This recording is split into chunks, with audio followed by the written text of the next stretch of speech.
বিসমিল্লাহ ওয়াসসালাতু ওয়াসসালামু আলা রাসূলিল্লাহ বাদ। সম্মানিত দিনী ভাইয়েরা আমার, যে যেখান থেকে দেখছেন সকলকে স্বাগত জানাচ্ছি আমাদের আয়োজনে। আমরা বিভিন্ন মাসলা মাসাইল আপনাদের সামনে তুলে ধরেছি বিভিন্ন সময়।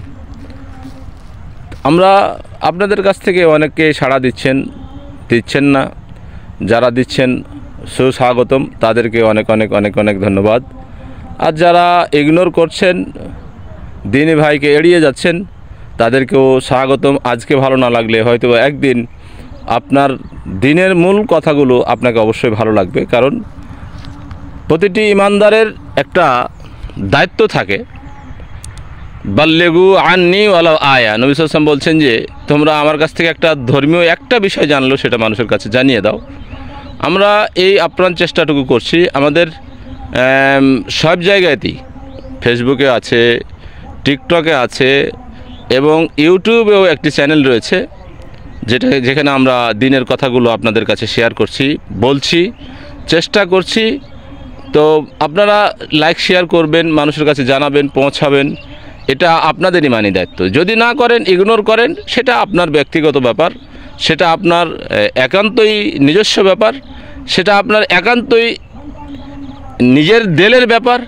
দিলের ধর্মীয় কথাবার্তা, কোরআন হাদিসের কথাবার্তা ভালো লাগা উচিত। ভালোবাসবেন, কোরআন এবং হাদিসের কথাগুলো মানুষের কাছে পৌঁছে দিবেন। এটা হলো আপনার জন্য নীতি। আপনি এই নীতির উপর বিশ্বাস যদি করেন এবং আমার মতো একজন ক্ষুদ্র জ্ঞানীর কথাগুলোকে যদি কোরআন এবং হাদিসের কথা মনে করে মানুষের কাছে পৌঁছে দেন, ইনশাআল্লাহ এই জন্য আল্লাহ রাব্বুল আলামিন আপনাকে জাযায়ে খায়র দান করবেন।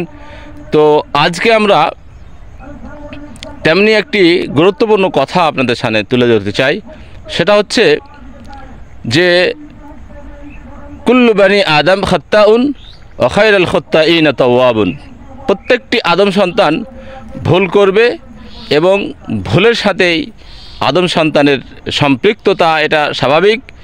তো ওই ভুলকারীটাই উত্তম ব্যক্তি, যে ব্যক্তি ভুল করার সাথে সাথে ভুলের উপরে ইসরার করে না, ভুলের উপরে টিকে থেকে যায় না, ভুল থেকে আবার ফিরে আসে।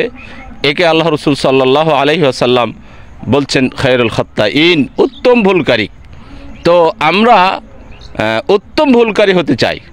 আদম সন্তান ভুল করবে, এটা স্বাভাবিক, কিন্তু এই স্বাভাবিকতার উপরে আপনি এর উপরেই ইসরার করবেন, এর উপরেই টিকে থাকবেন, এর উপরেই এখান থেকে ফিরে আসবেন না, এমন যেন না হয়।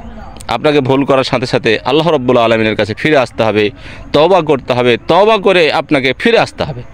অতএব আমরা ভুলের উপর ইসরার করব না, ভুলের উপরেই টিকে থেকে যাব না, ভুলের উপরেই আমার জীবনকে দিন পার করে দেব না।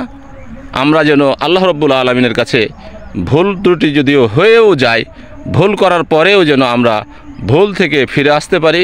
আল্লাহ রাব্বুল আলামিন যেন আমাদেরকে কবুল করেন, আমিন। এই উদাত্ত দোহার আহ্বান রেখে শেষ করছি। আসসালামু আলাইকুম ওয়া রাহমাতুল্লাহি ওয়া বারাকাতুহু।